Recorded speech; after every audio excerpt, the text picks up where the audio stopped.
Hello, hi friends, कैसे हो? आशा करती हूँ आप सभी खुश होंगे। माँ के शब्द में वो मिठास है, वो दया है, वो सहानुभूति है, वो प्रेम है, वो एक लगाव है जो एक संतान के प्रति एक माँ की होती है। माँ का कर्ज हम जिंदगी भर कभी नहीं चुका सकते, क्योंकि माँ के पेट में पल रहा है एक बच्चा 9 महीना माँ के लिए वो एक तरह की, हमें कह सकते हैं कि सहानुभूति की स्थिति, एक तरह की वात्सल्य प्रेम की स्थिति कि माँ का वह एक एक पल उसकी बालक के लिए महत्वपूर्ण होता है।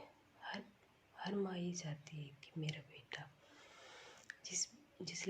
जिस बच्चा या बच्ची के लिए आज मैं इन 9 माह में परेशान होंगी, वो आगे चल के मेरी बातें सुनेगा, मेरी भावनाओं को समझेगा।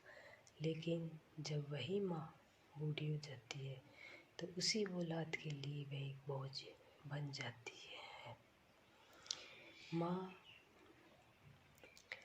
लोग माँ कहते तो हैं कि माँ में मिठास है, प्रेम, लेकिन जब ये बुढ़ापा आता है ना, जब माँ बूढ़ी होती है तो पता नहीं वो मिठास रूपी आशा की किरण कहाँ चली जाती है कि औलाद माँ से समझने की बजाय उससे बोलना भी वाजिब नहीं समझता। क्या उस माँ ने उस बच्चे को इसलिए जन्म दिया था कि वह ही बड़ा होकर के वह अपनी ही माँ को अपना बोझ समझे। यदि हमें अपनी माँ के प्रति सम्मान रखना है, माँ की भावनाओं को समझना है, तो मैन ज़रूरत उसकी जवानी में उसकी सहायता करना या फिर उसकी भावनाओं को नहीं समझने से तात्पर्य नहीं है, बल्कि उस समय है जब उसे हमारे से आशा होती है। माँ को हमारी जो सबसे बड़ी ज़रूरत होती है वो बुढ़ापे में ही होती है, और उस बुढ़ापे के लिए ही क्योंकि बुढ़ापे में इंसान में वो ताकत नहीं होती जो जवानी में काम